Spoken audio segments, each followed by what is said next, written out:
Hello बच्चों, कैसे हो आप सभी। तो बेटा स्वागत है आपके प्यारे चैनल द फ्रीज क्लासेस में। मैं कुलदीप और आज हम लेके आए हैं करंट इलेक्ट्रिसिटी का लेक्चर नंबर 4, जिसके अंदर हम आज कुछ न्यूमेरिकल निकालेंगे जो हमारे इस फॉर्मूले पे बेस्ड होंगे जो हमने लास्ट लेक्चर में ड्राइव किया था। ठीक है, resistance of a conductor is equals to the resistivity of the conductor, length of the conductor and A is area of the conductor. आज हम इसी के ऊपर डिस्कस करेंगे और हम अपनी जो कंडक्टर्स हैं उनका आपके पास क्या निकालेंगे, रेजिस्टेंस निकालेंगे। ध्यान दीजिएगा मेरी बात के ऊपर, कैसे क्या कुछ करना है तो हम इसी बात के ऊपर डिस्कस करते हुए फर्स्ट न्यूमेरिकल फर्स्ट क्वेश्चन को करवाते हैं आज।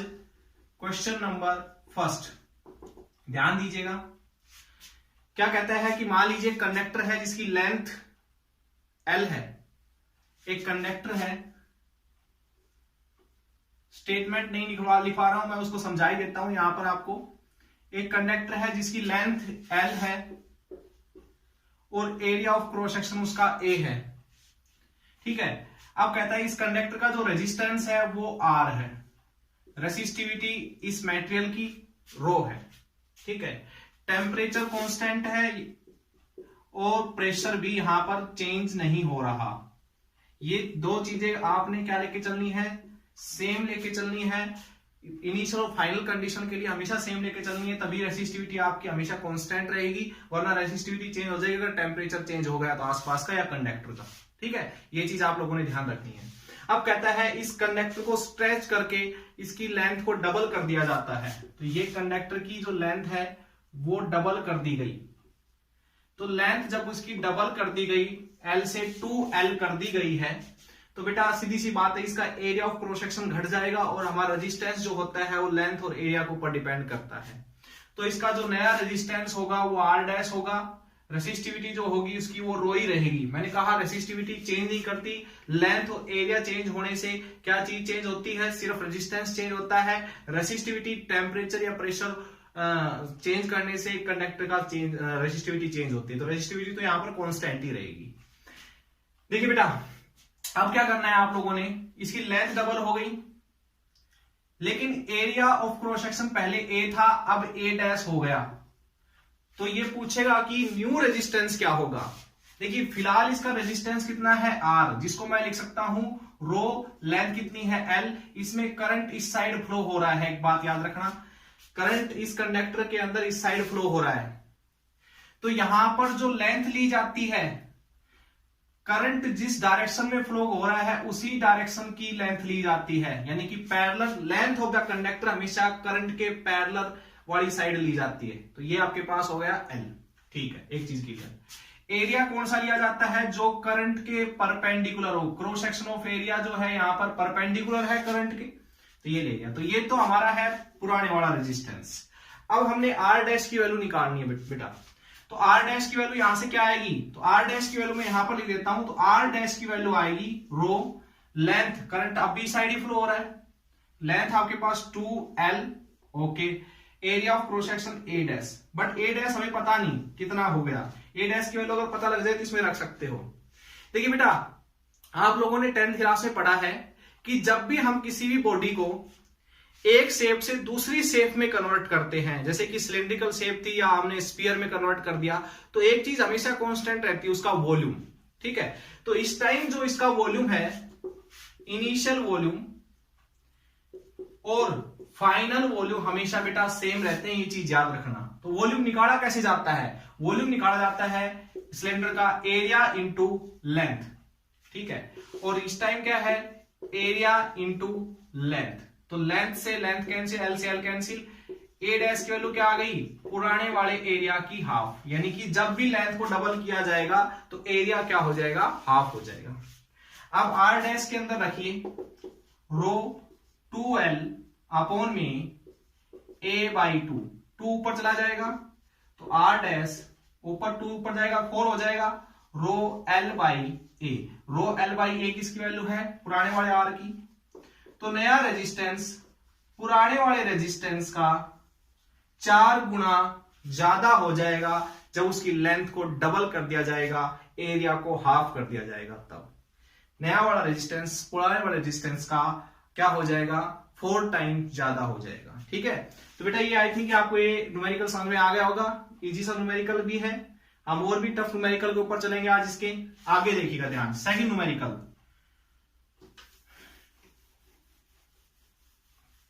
सेकंड न्यूमेरिकल के ऊपर ध्यान दीजिएगा।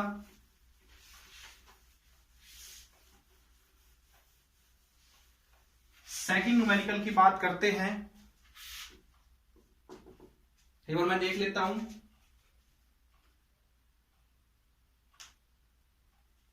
देखिएगा क्या दे रखा है न्यूमेरिकल में, यहां पर भी एक कंडक्टर है जिसकी लेंथ हम L मान लेते हैं, area of cross section A मान लेते हैं। अब कहता है कि अगर इस कंडक्टर को की लेंथ को हाफ कर दिया जाए, कंडक्टर की लेंथ को अगर हाफ कर दिया जाए, एरिया ऑफ क्रॉस सेक्शन तो इसका बढ़ जाएगा, ठीक है, लेकिन लेंथ क्या हो गई, इसकी पुरानी वाली लेंथ की हाफ हो गई। तो कहता है इसका न्यू रेजिस्टेंस बताइए। तो प्यारे बच्चों वही कंडीशन लगानी है। इस टाइम इसका रेजिस्टेंस कितना है, एट कांस्टेंट टेम्परेचर, याद रखना टेम्परेचर कांस्टेंट है, तो यहां पर रो L बाई A इसका रेजिस्टेंस है। नए वाले कंडक्टर का जो कंप्रेस करने के बाद लेंथ को हाफ करने के बाद रेजिस्टेंस कितना आएगा, रो L बाई 2 अपॉन में A डैश। अब A डैश की वैल्यू हमें चाहिए इसमें रखने के लिए, तो वही कंडीशन लगानी है। इनिशियल वॉल्यूम और फाइनल वॉल्यूम, इसका वॉल्यूम और इसका वॉल्यूम सेम रहेगा हमेशा, तो A इंटू L और A dash into L by 2, L से L कैंसिल, 2 इधर आएगा, तो एरिया पुराने वाले एरिया का डबल हो जाएगा। रखिए यहां पर, तो R dash rho L by 2A, और यहां पर भी L बाई 2 है ये, ठीक है, तो ये 2 इसके पास चला जाएगा, तो आई थिंक ये आ जाएगा आपका रो L बाई 4A। तो ये किसकी वैल्यू है, पुराने वाले रेजिस्टेंस की, तो पहले रेजिस्टेंस था, तो R बाई 4। ठीक है बेटा, तो ये आ गया आपके पास new resistance is equals to 1/4 time of the old resistance of this conductor. Clear? तो ये दोनों न्यूमेरिकल बड़े हलवा थे, बिल्कुल आसान से न्यूमेरिकल थे। आई थिंक आपको ये चीज बेटा समझ में आ गई होगी। नेक्स्ट न्यूमेरिकल की तरफ बढ़ते हैं। थोड़ा सा टफ न्यूमेरिकल हम यहां पर करते हैं, देखिएगा कैसे क्या करना है हमें।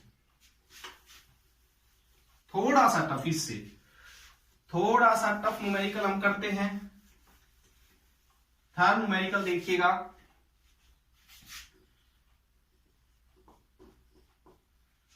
देखिए एक एक्स एक्सिस वाई एक्सिस है, ये जेड एक्सिस है,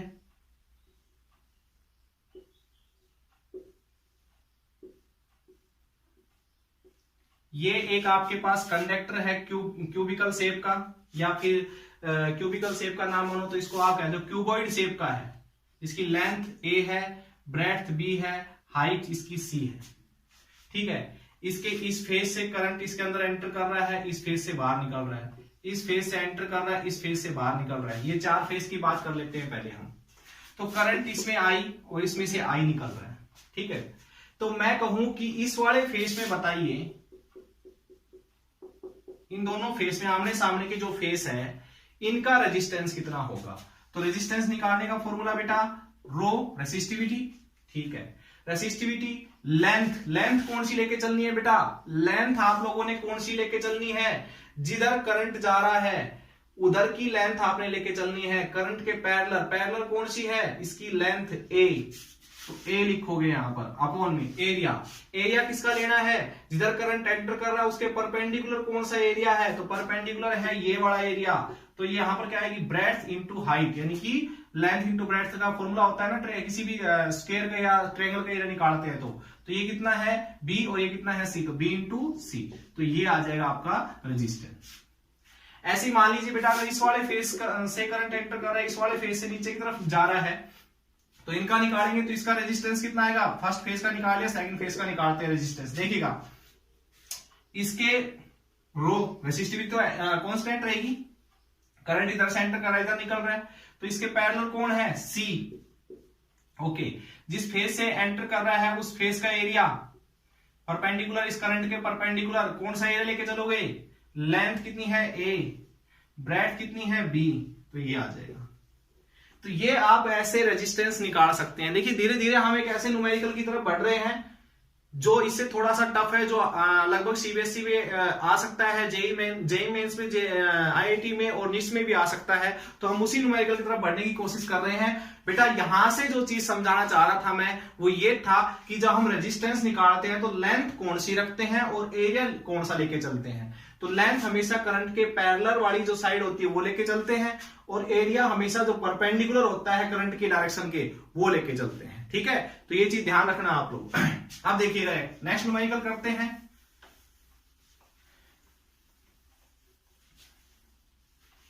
न्यूमेरिकल नंबर 4 देखिएगा बेटा, एक हम सिलेंडर ले लेते हैं। एक सिलेंडर ले लिया हमने, ये सिलेंडर है,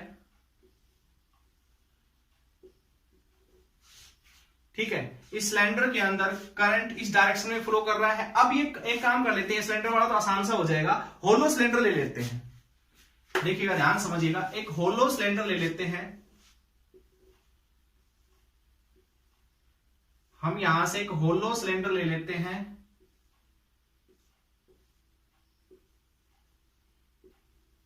ये हमने एक होलो सिलेंडर लिया, ठीक है। ये बीच में से खोखला है, इधर से करंट एंटर कर रहा है, इस साइड निकल रहा है। लेंथ इसकी हमने L ले ली, ठीक है।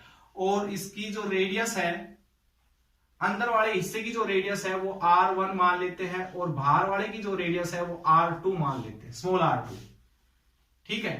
तो बेटा बताइएगा मुझे यहां से कि हम इसका रेजिस्टेंस निकालना चाहते हैं। इसकी रेसिस्टिविटी फिक्स है, टेम्परेचर कांस्टेंट, रेसिस्टिविटी रो है इस मेटेरियल की जिससे ये कंडक्टर बना हुआ है। इसका रेजिस्टेंस निकालना है हमने, तो क्या आएगा R रो। लेंथ बेटा आप लोगों ने कौन सी लेके चलनी है, लेंथ इस कंडक्टर की वो लेके चलनी है जिधर करंट फ्लो हो रहा है। ध्यान दीजिए मेरी बात पे, जिधर करंट फ्लो हो रहा है उसके पैरेलल वाली लेंथ लेके चलनी। तो L लेके चलने है आपने, तो L दिया हमने, ओके। अब हमने लेके चलना है area, area of cross section वो लेके चलना है जो इसके क्या है, परपेंडिकुलर है करंट की डायरेक्शन। तो देखिए मैं इसको अगर सामने से देखना चाहूं तो हमें कुछ ऐसा दिखाई देगा, ये इसकी रेडियस R1 और इस वाले की रेडियस R2। तो बेटा अब हम बात करते हैं बाहर वाले रेजिस्टेंस, सॉरी हमारे पास सिर्फ मेटेरियल यहां तक है, ये मेटेरियल है, पता है आपको। तो करंट सिर्फ इसी के अंदर से फ्लो रहा है, बीच में से खोखला है। तो हमने सिर्फ एरिया जिसमें करंट एंटर कर रहा है परपेंडिकुलरली, वो ये एरिया है, ये वाला साइड वाला एरिया। तो ये एरिया कैसे निकाला जाएगा, बाहर वाले सर्कल का area pi R2 square minus अंदर वाले सर्कल का एरिया पाई R1 स्क्वायर। तो हमारे पास एरिया आ जाएगा जिसके थ्रू करंट आपका फ्लो हो रहा है। रखिए यहां पर pi R2 square minus pi R1 square. तो यहां से R की वैल्यू क्या आ जाएगी, rho L pi common R2 square R1 square. ये आ गया resistance of this conductor, hollow cylindrical conductor, ठीक है बेटा। तो ये आसान सा न्यूमेरिकल था। अब थोड़ा सा इसे और टफ करने की कोशिश करते हैं, थोड़ा सा टफ न्यूमेरिकल हम निकालते हैं, देखिएगा अगले।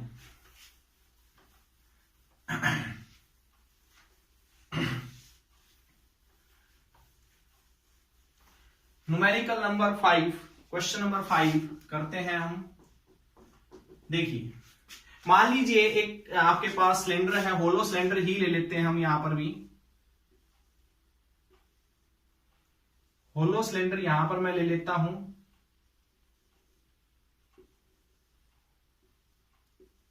होलो सिलेंडर हमने यहां पर लिया, ओके।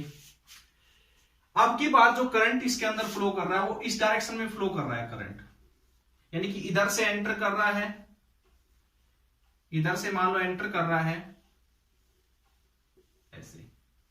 ऐसे है करंट, इधर से एंटर कर रहा है, इधर से निकल रहा है। अब देखिए जो अंदर वाला सिलेंडर है इसकी रेडियस हम R1 मान लेते हैं, बाहर वाले की जो रेडियस है वो R2 मान लेते हैं। ध्यान दीजिएगा मेरी बात पे, ठीक है। तो इसमें करंट अब की बार इस साइड से एंटर कर रहा है। अब देखिए जब करंट इधर जाता है तो पहले मान लो इस वाले यहां पर टकराता है, जब करंट यहां जाता है, यहां जाता है, यहां जाता है, यहां जाता है, तो इसका एरिया देखो बढ़ता हुआ जा रहा है, ठीक है। देखो पहले सिलेंडर इतना था, बीच में से अगर देखो सिलेंडर को, देखिए मैं अगर इसको सामने से बनाने की कोशिश करता हूं तो यहां से जब एंटर करता है तो अगर मैं एक सर्कल यहां पर ड्रा कर लेता हूं तो इसका एरिया बताइए, इसका एरिया कम है, फिर दूसरे सर्कल के पास पहुंचता है, इसका एरिया और बढ़ जाता है, इसका एरिया और बढ़ जाता है। तो करंट जब इस डायरेक्शन में फ्लो करता है, ठीक है, तो करंट के सामने क्या आता है कि एरिया इसका फैलता हुआ जा रहा है, एरिया इसका बढ़ता हुआ जा रहा है। तो यहां पर एरिया क्या है, वेरिएबल है। एरिया यहां पर क्या है, वेरिएबल है। देखिए क्वेश्चन में ट्विस्ट है यहां पर। जब हम करंट को यहां से स्टार्ट करते हैं, देखिए जब करंट इधर फ्लो कर रहा था ना, तो करंट जब यहां पर एंटर किया था तो भी इतना ही एरिया था, यहां पर एंटर किया तो भी इतना ही एरिया था, यहां पर एंटर किया तो भी इतना ही एरिया था, यहां पर यहां तक पहुंचा तो भी इतना एरिया था। लेकिन जब करंट यहां पर पहुंचा तो इतना एरिया था, यहां पर पहुंचा एरिया बढ़ गया और बड़ा सर्कल बढ़ गया। भाई चारों तरफ है ना एरिया, करंट तो चारों तरफ निकल रहा है, मान लीजिए ऐसे मान के चलते हैं, चारों तरफ निकल रहा है करंट, ठीक है। इसको ऐसे ले लीजिए, तीर के साइन को नीचे साइड, मान लो बीच में स्टार्ट हो रहा है और चारों तरफ निकल रहा है करंट, ठीक है, ऐसे कर लो।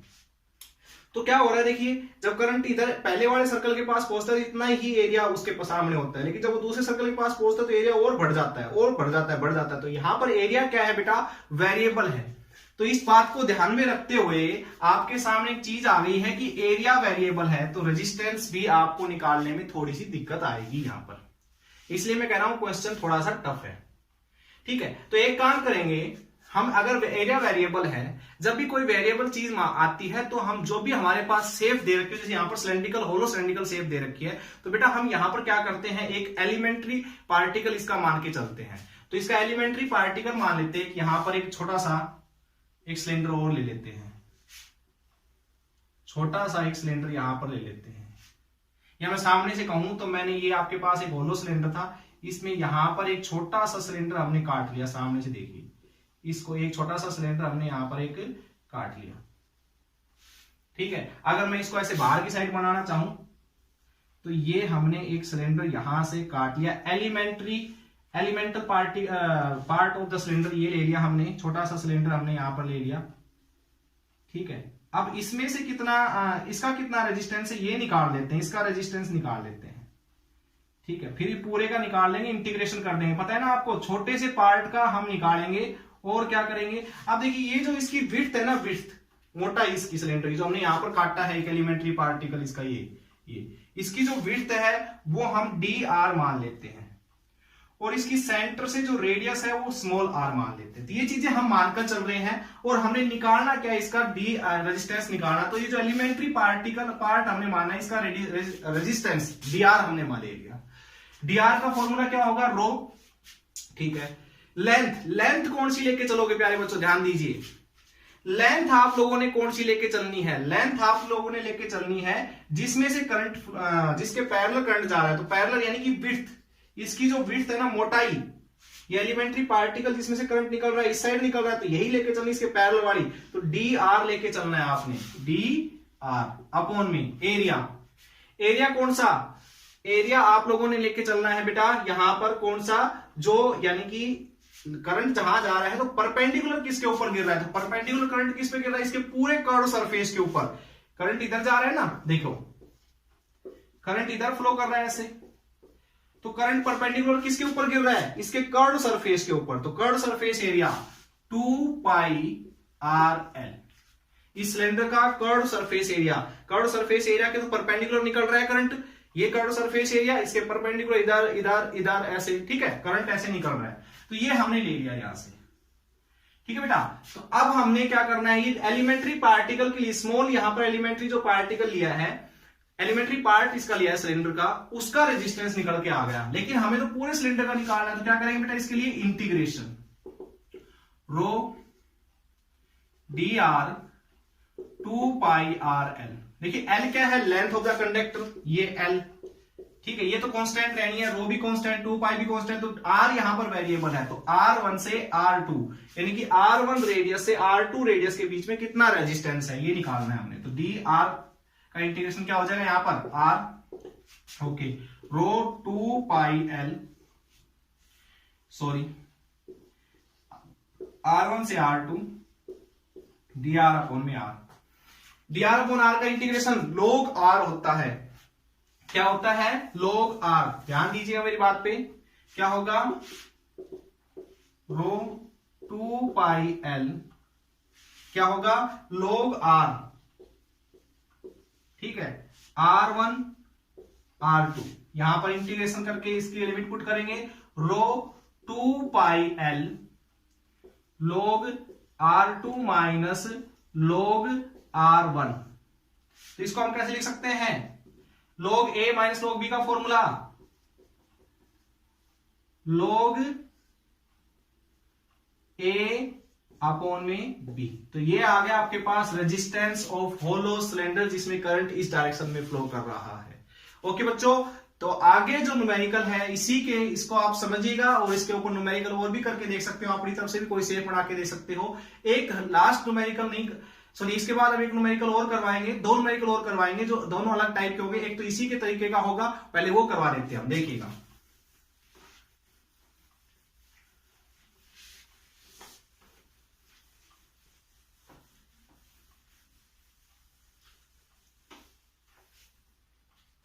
देखिएगा एक बार इसको। हाँ तो बच्चों देखिए, क्वेश्चन नंबर 5 करवाते हैं। हमने कहा कि जैसे कि एक मान लीजिए इस फ्रस्टम शेप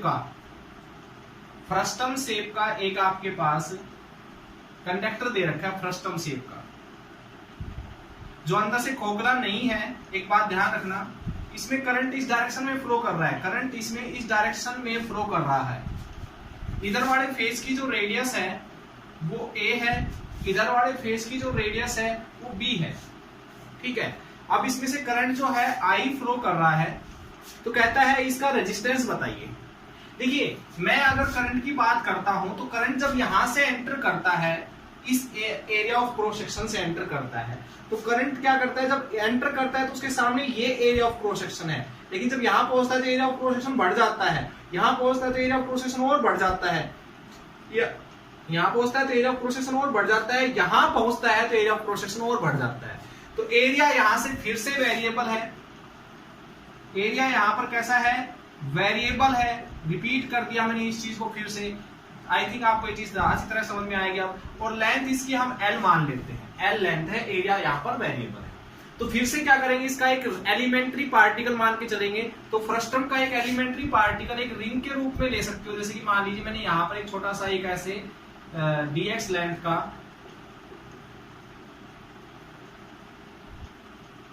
एक रिंग हमने यहां से ले ली, जिसकी विड्थ dx मान लेते हैं। विड्थ मैंने इसकी dx मान ली, एक मिनट में देख लेता हूं विड्थ क्या दे रहे हैं। हाँ, विड्थ हम इसकी dx मान लेते हैं, और इसकी जो लेंथ सॉरी यहां से डिस्टेंस है वो x मान लेते हैं, और इसकी जो रेडियस है, इस वाली रिंग की जो रेडियस है वो हमने मान ली, यहां से यहां तक की जो रेडियस है वो हमने r मान ली। इसकी विड्थ इधर लिख देते हैं dx, तो इसकी रेडियस हमने r मान ली। तो बेटा आप लोगों ने इसी चीज के ऊपर ध्यान देना है और समझना है इसको। तो एक काम करते हैं, इस रिंग का जो रिंग शेप के हमने यहाँ पर मोटाई की रिंग ली है, उसका रेजिस्टेंस कितना होगा, तो इसका रेजिस्टेंस होगा dr रो। करंट इधर जा रहा है, तो करंट के जब इसमें से निकलता है तो करंट के पैरेलल क्या आती है, कौन सी लेंथ आती है, इसकी विड्थ। देखिए वो भी इधर बढ़ रही है विड्थ इसकी धीरे धीरे, तो dx लेके चलेंगे यहाँ पर, अपॉन में क्या लेके चलेंगे, dx। ओके, अब अपॉन में क्या लेके चलना है, इसका रिंग का एरिया, रिंग का एरिया ऑफ क्रॉस सेक्शन, जिसमें करंट इधर जाता है तो area of cross section perpendicular होगा। तो यहां से क्या होगा, pi r square, pi r square ring का, ठीक है, एरिया ऑफ क्रॉस सेक्शन ये होगा। अच्छा, यहां पर देखिए x भी वेरिएबल और यहां पर r भी वेरिएबल होगा, तो दो वेरिएबल आ रहे इस क्वेश्चन में, तो सोल्व नहीं कर पाएंगे हम। ये r वेरिएबल क्यों होगा, देखो r की वैल्यू यहां पर इतनी है, r यहां पर इतना हो जाएगा, r यहां पर इतना होगा, r यहां पर b के इक्वल हो जाएगा, r यहां पर a के इक्वल था। ऐसे ही x dx भी यहाँ, x यहाँ पर वेरिएबल, x इसके लिए इतना है, यहाँ पर रिलेटेड इतना हो जाता है, यहाँ पर रिलेटेड इतना हो जाता है, दोनों वेरिएबल है। तो एक काम करना पड़ेगा, इसको एक वेरिएबल के अंदर कन्वर्ट करना पड़ेगा और इसमें इक्वेशन पुट करनी पड़ेगी फिर। तो ध्यान dीजिए मेरी बात पे, यहां से मैं dx को थोड़ा नीचे लिख देता हूं। मैं यहां से इस लाइन को ऐसे आगे बढ़ा रहा हूं ऐसे, और ये जो एंगल है इसको मैं थीटा मान रहा हूं। क्या मान रहा हूं मैं, थीटा। तो बेटा ये एंगल थीटा है। अच्छा ये बताइए यहां से यहां तक की कितनी हो जाएगी ऊंचाई, इसको a b और c नाम देते हैं इस ट्रायंगल को। तो ये हो जाएगी आपकी b माइनस a। क्यों, क्योंकि पूरी b है, इसमें से ये कितनी है, a घटाओगे तो ये b माइनस a हो जाएगी, ठीक है। तो यहां से tan थीटा की वैल्यू निकालते हैं। इस ट्रायंगल राइट ट्रायंगल है, tan थीटा किसकी इक्वल होगा, परपेंडिकुलर अपॉन में बेस कितना है l, बेस यहां से यहां तक की लेंथ l होगी, तो ये आ गया आपके पास tan थीटा। ओके, अब बेटा एक बात ध्यान दीजिए, अगर इस लाइन को मैं x एक्सिस मान लूं और इस लाइन को आगे ऐसे बढ़ा दो और इसको मैं मान लूं y एक्सिस, यहां पर बढ़ा देता हूं, देखिए अलग से, ये आपकी x एक्सिस है, ये आपकी y एक्सिस है, तो ये वाली लाइन देखिए कहां पर, ये वाली लाइन कुछ ऐसे जा रही है, ठीक है, यहां पर एरिया वेरिएबल बता देता हूं, ये वाली लाइन की बात कर रहा हूं, ये जो जा रही है ये y एक्सिस से ऐसे जा रही है, बिल्कुल ऐसे स्ट्रेट लाइन की तरह, है कि नहीं है? तो ये स्ट्रेट लाइन बन गई। तो स्ट्रेट लाइन की इक्वेशन कैसे निकालते हैं? तो स्ट्रेट लाइन की इक्वेशन निकालने का फॉर्मूला होता है mx plus C, y is equal to mx plus C. y क्या है, x क्या है, m क्या है, c क्या है, ये सारी चीजें हम यहां पर रखेंगे।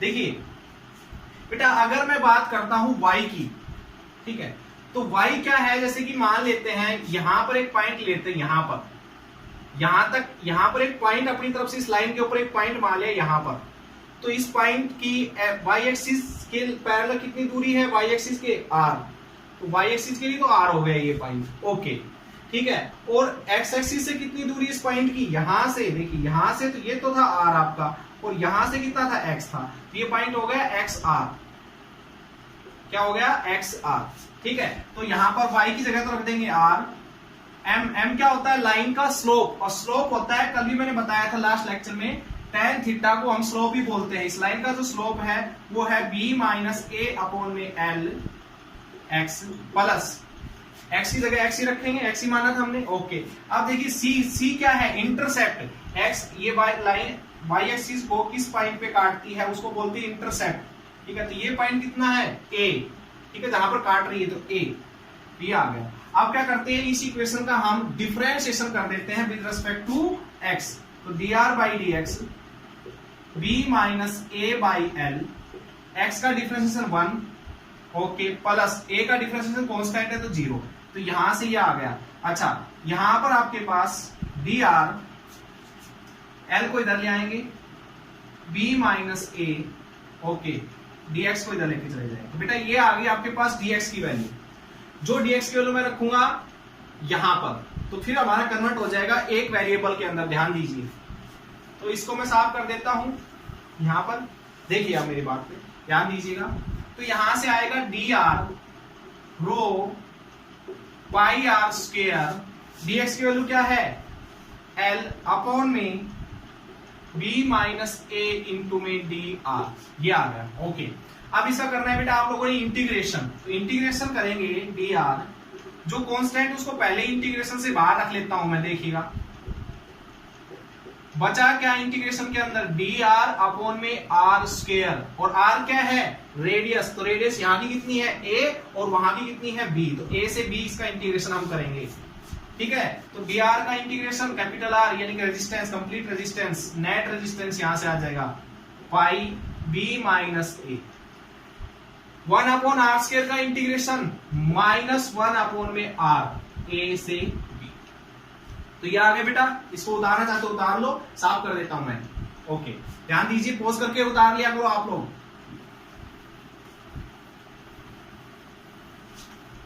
अब देखिएगा, तो r is equal to rho l upon में pi b minus a, limit put करेंगे, upper limit minus lower limit, तो प्लस हो जाएगा, पहले इसके साथ माइनस है तो माइनस माइनस प्लस हो जाएगा, तो रो l pi b minus a, नीचे a b l से मिल लेंगे, तो a माइनस का और b प्लस का, तो ऐसे आएगा आपके पास, b से कैंसिल, सेम है, तो रेजिस्टेंस आ गया इस फ्रस्टम का, फ्रस्टम शेप जो आपके पास दे रखी है, इसका रेजिस्टेंस आ गया रो l pi a b। Okay, तो बेटा ये आपको आई थिंक समझ में आ गया होगा, आसान सा न्यूमेरिकल है, ठीक है, आसान सा नहीं था, बहुत कुछ सिखाता है ये न्यूमेरिकल बेटा आप लोगों को, तो आपको आई थिंक समझ में आया होगा। नेक्स्ट हम देखते हैं, नेक्स्ट लेक्चर के अंदर हम डिस्कस करेंगे कि हमारा जो रेजिस्टेंस है वो टेम्परेचर्स के ऊपर कैसे डिपेंड करता है, फिर हम टेम्परेचर कोफिशिएंट्स के बारे में डिस्कस करेंगे।